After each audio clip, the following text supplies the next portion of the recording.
Big up everyone, what is happening? The Liverpool Prophet back again with another video. Feels a bit weird. I haven't done a video all week. As you guys know, I've switched up my way of doing content. Now I'm going to focus primarily on live streaming, but I am going to be still putting out some videos here and there. So for a match preview and a match reaction, I will still be doing pre-recorded videos. But for everything else, I'm probably going to be sticking to live um, format content because I feel like it works better for my channel and I'm seeing better growth that way, people, if I'm being totally honest with all of you. So, yeah, but back with another video, a match preview. So, tomorrow, well, it is still tomorrow because it is 11:20 as I record this. Liverpool will take on Nottingham Forest at the City Ground.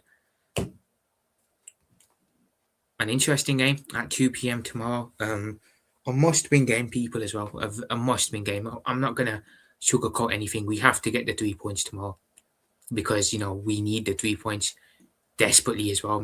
Desperately. But yeah, before we get into the match preview, it's only going to be a short 20 to 25 minute one. So yeah, drop a like on the video, sub to the channel if you haven't already done so, and of course get down below in the comments as well and let me know your thoughts and opinions. But yeah, having said all of that, let's just get straight into it. Forest versus Liverpool. Now we'll start off talking a bit about Nottingham Forest. They've had a very weird season. Nottingham Forest have, from a playing perspective on the pitch and from a managerial perspective as well. They've been through four managers this season, people. Four managers. They've set a record there, I believe, if I'm correct. Do correct me if I'm wrong in the comments, but they start off the season with Nuno Espirito Santo as their manager. He gets sacked, I think it was 4 games in. You then bring in Ange Postecoglou. That was a complete disaster. I believe it lasted 8 games. You then go to Sean Dyche. Very hit and miss. Ended up getting sacked. And now you are at the ex-Wolverhampton Wanderers managers, Vitor Pereira. So they've had four managers in the league. Now, last season, Nottingham Forest were very good. Had a very solid league campaign. I think we can all agree with that as well. Very impressive. Finished in, I believe it was the Conference League spot, so they should really be in the Conference League now. But their owner has done up some madness and managed to maneuver them into the Europa League, even though they probably shouldn't be. So they're playing European football, deservedly so. Last season they were immense. Very, very good. We won the league last season, guys. Liverpool won the league last season, and we didn't beat Nottingham Forest once. They beat us at home, Anfield 1-0, and we drew 1-1 at the City Ground. So we were champions last year, and we didn't win. Shows how good they were, you know what I'm saying? This season, look, they've just fallen apart. You know what I'm saying? I think sacking Nuno, in my opinion, can't speak for on behalf of Forest. I don't know the ins and outs of the situation, but from an outsider looking in, I feel like sacking Nuno Espirito Santo was a bad decision. Probably should not have done that. And then you sack Nuno, but then you bring in a manager who's the total opposite to him playing style wise. You bring in Ange Postecoglou, who the season before or last season finished 17th with Spurs. Now look, I don't care how much injury Spurs had; they should never have been 17th in the table. They're a top six club. They're meant to maintain the standard of a top six club. You know what I'm saying they should never have been 17th. So you bring in him, and he plays a completely different style of play to Nuno Espirito Santo. Nuno Espirito Santo is a very defensive-minded coach, which worked well for Forest last season. And then you go from that to Ange Postecoglou, who plays a high line and is a very attack-minded coach. Again, the Forest players were never going to really have any time to adapt. It's a big, big change stylistically. And I'm not surprised that it ended up being a disaster. I believe Ange didn't get one win as Forest manager. He lost every single game. I think he might have gotten a draw at some point, but his tenure there was very poor. And if you ask Postecoglou, he probably would say, well, he did say on the overlap that he made a mistake and he should have taken a break after leaving Spurs. So that was a disaster. You then go to Sean Dyche, someone who's similar to Nuno, playing style-wise, and they beat us 3-0 at Anfield with Sean Dyche this season, so can't really say nothing there. Deservedly beat us 3-0 as well at Anfield. But I'll be honest, even under Sean Dyche, Forest have been very hit and miss. With the quality they have in their squad, and they do have some quality players there, they should never be in a relegation battle. It's not good enough, you know what I'm saying? And I say that for Spurs too. Spurs are the Europa League champions, they're European champions. They should not be in a relegation battle. It's pathetic. And with Forest, with how well they did last year, getting Europa League or Europa Conference League, whatever, to be in the position they are in now, it's very, very, very bad. Let's be honest. It's not good enough. And it shouldn't be good enough. And rightly so, their fans are very upset. I'll be honest, their owner comes across okay. I know he's a bit rash and the full manager thing is mad, but ambition, you don't see smaller clubs doing that. And he's doing it, so it's ambition in my eyes. But they've got Vitor Pereira in, the ex-Wolverhampton Wanderers manager. They won against Fenerbahce on Thursday night, 3-0. So they got that manager bounce. Will they get a manager bounce for the game tomorrow? I don't know. Hopefully not. But knowing I look, they probably will. How will they play? I think they'll set up in a deep, pragmatic low block. Make it hard for us. Um, and against Liverpool, let's be honest, Forest up their game. They up their game whenever they play Liverpool. Last season, took points off us, beat us at Anfield. We drew against them away. This season, they beat us 3-0 and they're in a relegation scrap. They've definitely been a bogey team for us recently, ever since Slot came in, really. Slot's results against Nottingham Forest are very poor. And I'm sure if you ask Arne Slot, honestly, he'd probably say he hates playing against Nottingham Forest. Feels like they're the perfect kryptonite to us. Low block, make it difficult, and we don't have an answer for it. So we have to be on it. We have to turn up and we have to be on point. They're the home team. They're in a relegation scrap. It's going to be either them or West Ham for that 18th spot who goes down. So they're going to be up for it. They are going to need the points. Like I said, they're fighting for their lives. So anyone thinking this is going to be a walk in the park and we're going to go there and win, you're mistaken. You're very, very, very much mistaken. It will be a very difficult challenge for us. And I hope that our players rise to it and are up for it. Will we be though? I don't know. Any Liverpool can turn up in this game. You can get the Liverpool that were very good against Newcastle, dispatched of Newcastle 4-1, or you could get the Liverpool that we saw against Manchester City. So I don't know what Liverpool will turn up in this game. I'm hoping the one against Newcastle will, but easily we could see the one against City. We have to be on it. We have to. We can't afford to not be on it. For us, look, last match week, we were lucky that Chelsea dropped points to Leeds. United dropped points to West Ham. We won our game. So we came within touching distance of those two teams. We cut the gap a bit, which is good, because I felt those teams were starting to create a gap on us, which I didn't like. Chelsea have drawn at home to Burnley today, earlier on. I watched the game. Burnley, well deserving of a point. Deserved a point out of that game. 11 versus 11 as well. They were very good. And 11 versus 10, they were pushing and deserved to leave there with something. Chelsea, very poor, very wasteful. You ask me at the start of the weekend, who's going to drop points out of Chelsea and United? Who's more likely? I would have said United because they're playing Everton. Chelsea playing Burnley at home, I would have thought that would have been an easy victory. How wrong was I? Just goes to show how inconsistent they are. Feels like their manager bounce is starting to die out now, and they're slowly starting to revert back to realism as well. So they've dropped points. So that's good. So we have an opportunity to close the gap on Chelsea a little bit tomorrow by winning our game. But we have to win. United take on Everton Monday night at the Hill Dickinson ground. The first time United will visit that stadium. Everton away is not an easy game. When we go there in a couple of weeks' time, it's going to be very difficult for us. The first derby in the new ground. But United usually struggle against Everton. Everton beat them at Old Trafford with 10 men.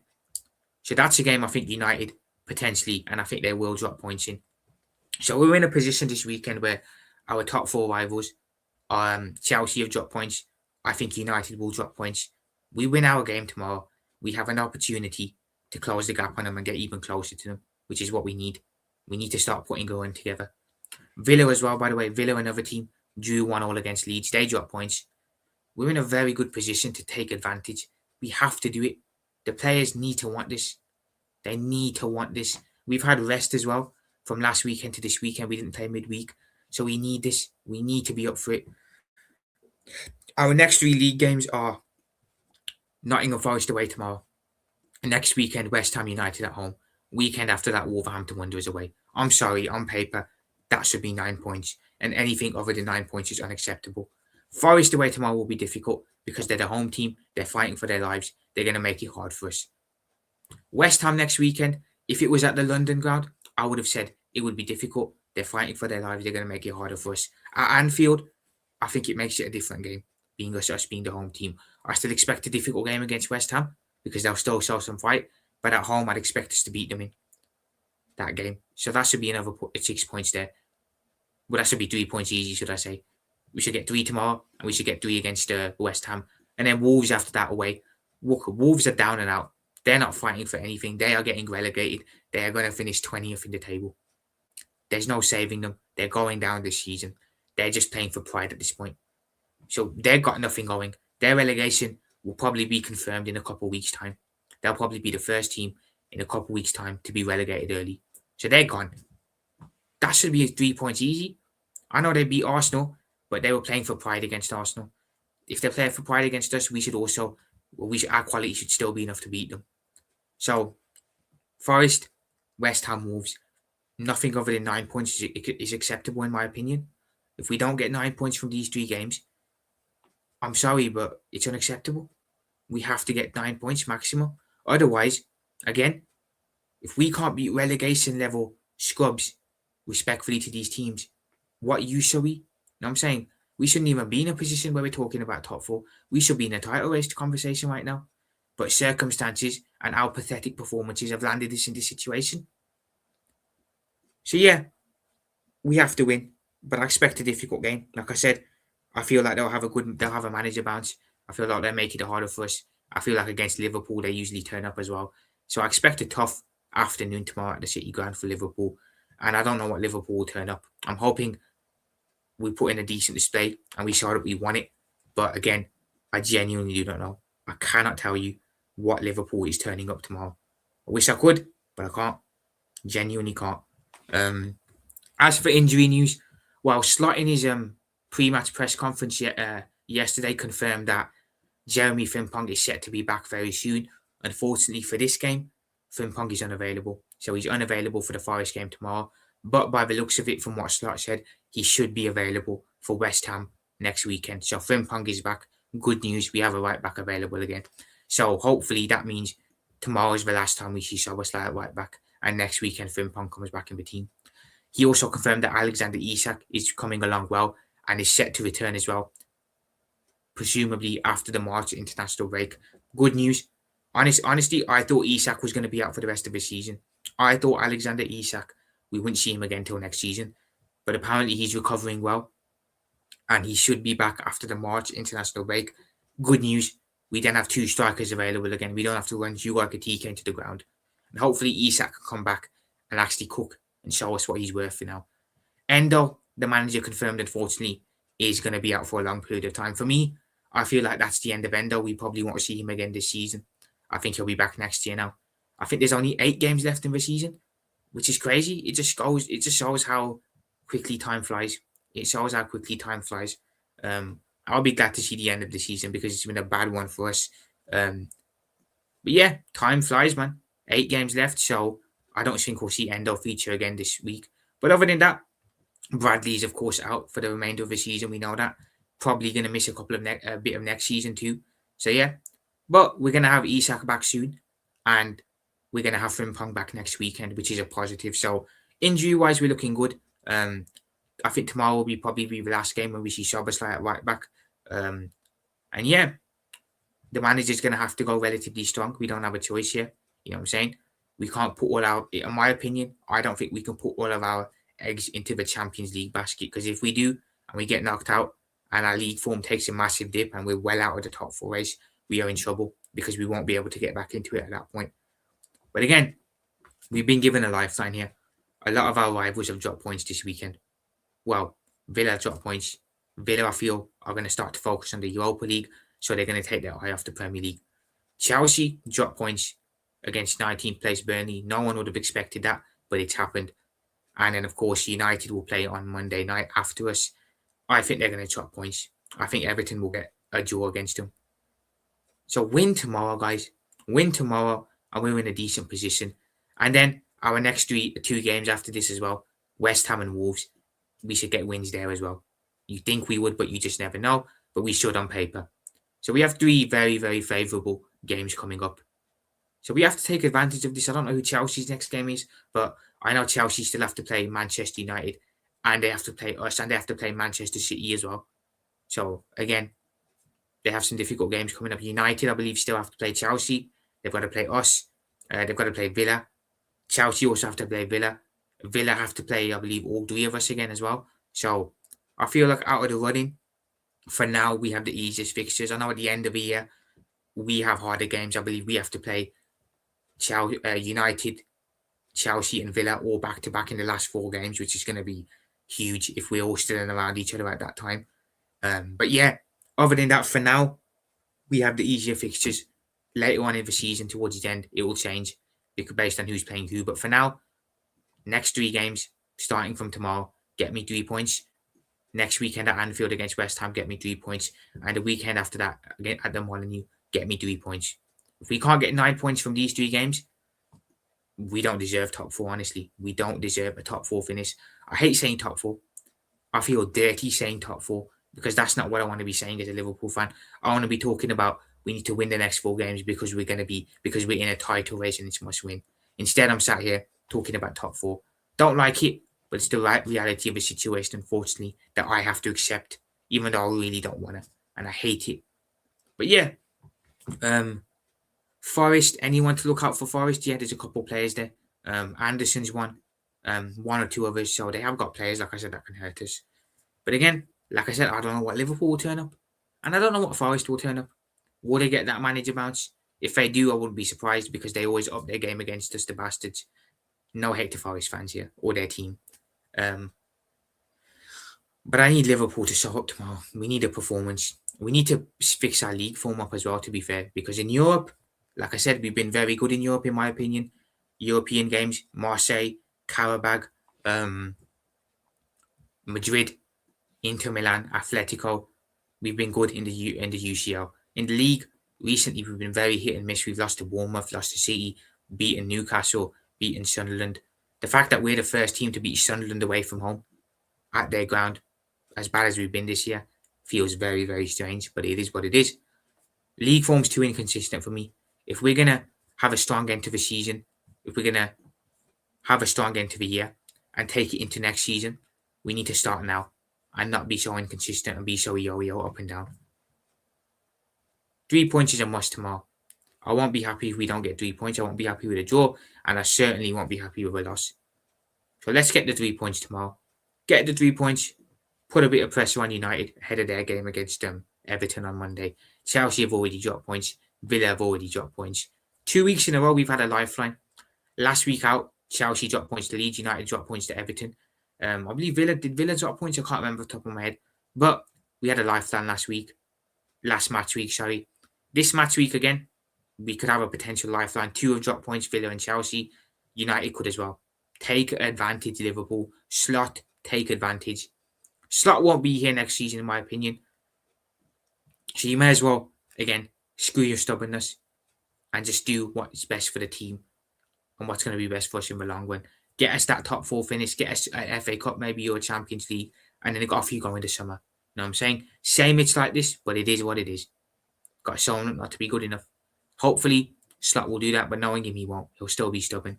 So yeah, if I just give you guys my predicted starting 11 for the game now tomorrow, I could literally give you guys this same starting 11 every week. It's pretty much the same, but this is how I believe the manager lines up tomorrow. You guys should be able to see this. Get rid of that.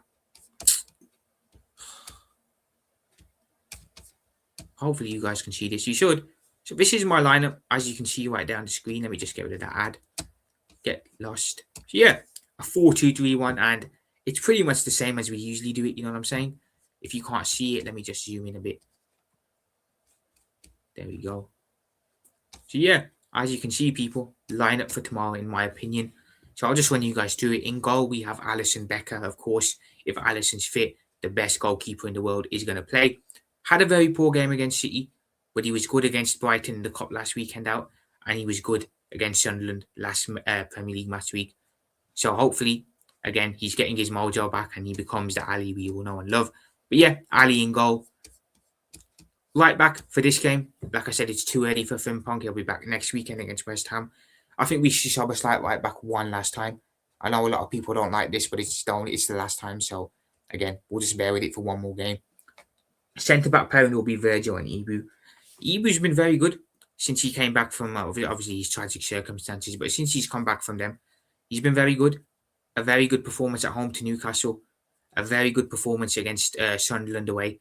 Against Manchester City, I think the whole defence was really poor, so I'm not going to put that on him particularly, but he's looking good since he's come back from injury. He's looking hungry again. He's looking motivated, and he's looking like the Ibu we all know and love. So if he keeps this up, he's got till the end of the season. If he really wants that contract, if he really wants to stay, his performances will improve.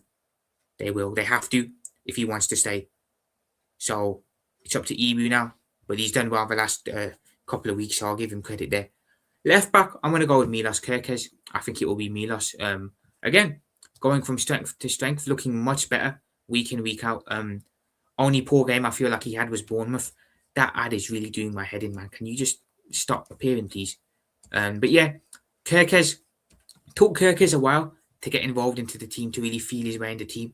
But I'm starting to feel like he is now. I'm starting to feel like he's really starting to really nail down that left back spot. Like I said, the only bad game I think he had recently was Bournemouth. Other than that, very solid, impressive against Marseille. So I think Kerkez continues at left back. Moving into midfield, I think it will be a double pivot of Gravenberch and McAllister again. Like I said, I'm going to say it again. I'd rather we play Jones. McAllister for me this season hasn't been up to the standard. I hate to say it, but he hasn't been up to the standard, and I've got to call it as it is. Jones, in my opinion, has shown a lot more than McAllister this season, and he's warranted a start. But Slot has favourites, we know this, so unfortunately, it's going to be McAllister over Jones, because that's the way the pecking order works. In Slot's mind, he'd rather start players based off of reputation than off of current form. So yeah, Maka and Gravenberch, although I think Maka was okay against Brighton, but yeah, he needs to really up his game. Otherwise, people are really going to start wanting Jones to start even more. So yeah, Maka, Gravenberch, the double pivot. Moving up top, again, off the right wing, I'm going to go with Mohamed Salah. Look, Mohamed Salah is going to start. We know that. Even if we don't want him to start, he's going to start because of his name. Had a relatively good game against Brighton.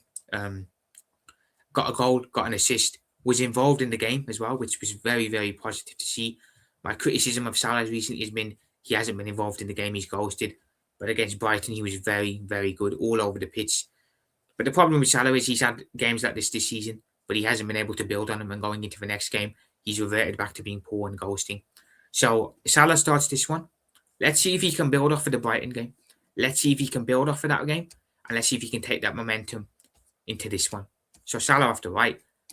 In the 10, Florian Wirtz, of course. Again, told you guys Wirtz was going to come good, and he is starting to come good. He has been good, and we'll see if he can continue that on.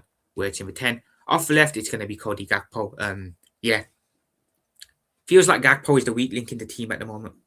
I don't want to be negative enough, I don't want to hate on a particular player, because I don't hate none of our players. But Gakpo, again, we need better off the left wing, and I'll say it again, and I'll continue to say that. I'd give Rio and Gamora a chance, or I'd give Chiesa a chance off the left. But again, Slot is stubborn. He won't do what's best for the team. He'll stick with his favourites, and Gakpo is one of his favourites. So, yeah, it's going to be Gakpo for left. And then up top, it will be Hugo Ekitike.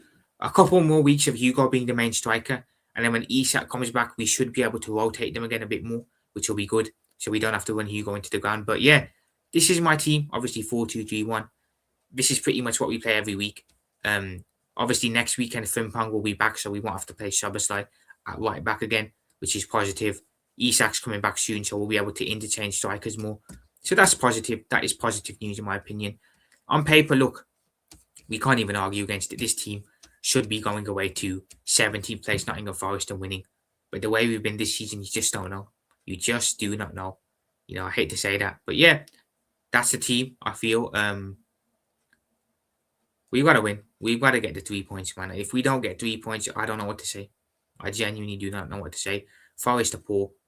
It's a perfect opportunity. Go there, get the win, and then we leave it to United on Monday night. Yeah, that's the team, people. That is the team. Again, seeing more of Wirtz and Ekitike's partnership. Again, it's been brewing. It's been looking good against Newcastle. I think we really saw them two linking up well. Can they do it again for this game? Fingers crossed. Like I said, very reminiscent to Torres and Gerrard. Not going to put it on that caliber yet because those two are legends, but they keep it up. No reason why in a couple of years' time they can't be spoken about in the same breath. But for now, yeah, we've got to relax on that. Let's see if Salah can have another good game. Fingers crossed he can, but you just never know. Gakpo, look, he's frustrating, but he does pop up with goals. I'll give him that. McAllister definitely needs to get his rhythm back. Hopefully, Ibu can have another solid game. And we'll see if Kerkez as well can continue his good momentum on. So this is the team. Should be beating Forest with this team, let's be honest. And yeah, I'll just take that off the screen, put myself back in the centre. X that. There we go, get rid of that. So yeah, people, that is my team. That's my thoughts on the game ahead of tomorrow's game, really. Score prediction. This is where I usually struggle. We should win, but you never know. Like I said, we don't know what Liverpool will turn up, and we don't know what Nottingham Forest will turn up either. So yeah. Thing is, when I back us not to win, when I'm cautious, that's when we usually get a good result and perform well. When I back us to win, that's when we usually get a poor result. So I'm cautious here. I don't want to jinx it ahead of tomorrow's game. I do not want to jinx it. So I'm torn on the score prediction. But like I said, Villa drop points today. Chelsea drop points today. We need to take advantage. We have to take advantage of this. Otherwise, what is the point? What is the point genuinely? So,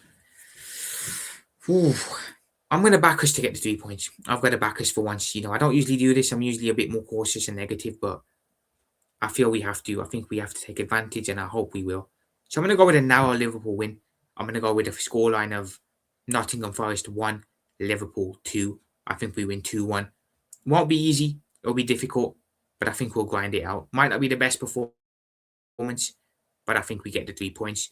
I can see us being 2-0 up potentially, and then Forest pull one back late and we go holding on. I could see us maybe being at 1-1 and we score late. I could see us being 1-0 down and turning it around. Either of those possibilities are capable of happening, but I think we get the 3 points and we have to get the 3 points. So I'm going to go Liverpool to win 2-1 tomorrow. Hopefully I don't jinx that, but the team have to take advantage. We have to show up and win the game. So yeah, that is it for today's match preview, people. I'll be back tomorrow with a live stream, so I'll be doing the live watch long, and I'll be doing a post-match reaction as well as a pre-record too. So yeah, stay tuned. If you have enjoyed the video, smash the like on it, drop a sub on the channel, and of course, get down below in the comments and let me know your thoughts and opinions. Having said all of that, that is me gone, people. Liverpool profit out. I'll be back tomorrow, so stay tuned. Big up to everyone. Peace. Up the Reds. Let's go. Bye for now.